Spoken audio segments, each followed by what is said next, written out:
Alrighty, hosses, welcome back, and in this video we are going to talk about these wikis. So whenever you make a repository, it comes with a wiki, and if you don't know what a wiki is, it's basically an area that provides more information about your repository. And you don't have to have it, but if you want, you can go ahead and make a bunch of pages in it. And there is no set rules for what you're supposed to put in a wiki. I've seen a bunch of different projects include a bunch of different things. Some people put like documentation in there. Some people actually have like a bio of all of their developers.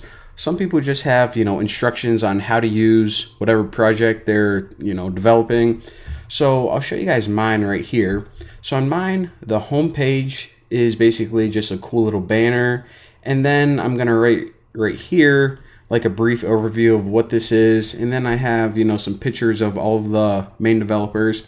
And also, for this one, of course, this is an open source social network that anyone in the world can, help improve and fix bugs on.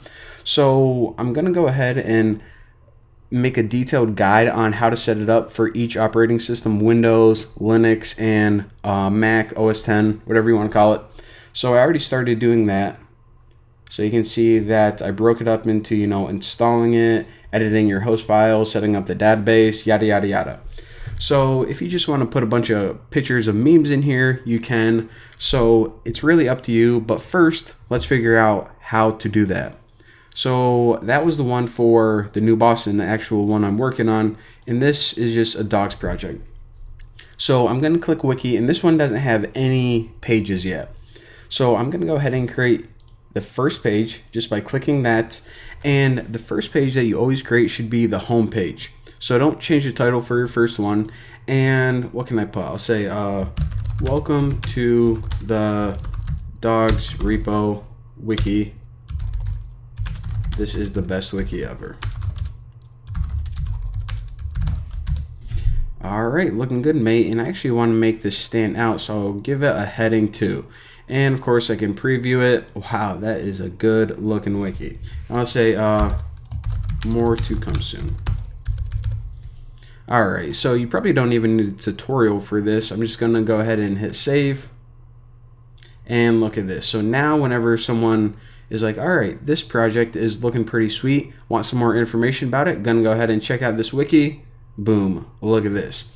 Now, if you want to add new pages, I'm not really going to talk you through this. It's pretty easy. You can just click new page, give it a title like, I'll say, I don't know, random page 2. And I'll say like dank memes coming soon.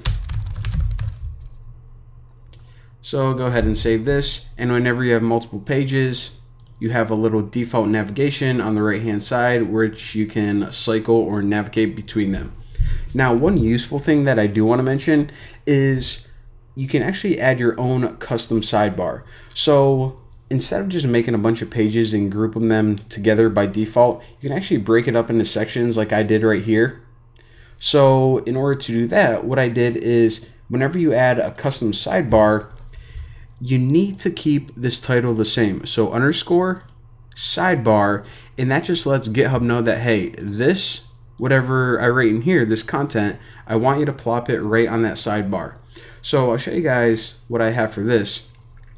Basically, to get these bold headings, I just either use these 2 asterisks or I can just put bold right there. Now for each of my links, I actually use a bullet point. So this bullet point list right here, what I did is I add a link. Now the text that displays to the user, you put in square brackets, and the actual URL, you put in those parentheses. So that's the format for GitHub markup, and it just helps you make a little bit cleaner sidebar. So actually, let me just copy this one. So now I can go ahead and save this and check it out. So this would be something that I would want in whenever you have a sidebar, this section right here of your pages gets collapsed. So check it out, and you can also do this for a footer, but it's the same thing, so I didn't need to talk you guys through that. So yeah, Wiki's really, really easy to understand. There isn't any limit on how many pages you can have, and there isn't any restrictions on what type of content you want. And it's actually probably going to be a little bit different for every single project, what you want in your wiki. A lot of the smaller ones, they don't even have them, but pretty easy to understand. So thank you guys for watching. I'll see you guys next time.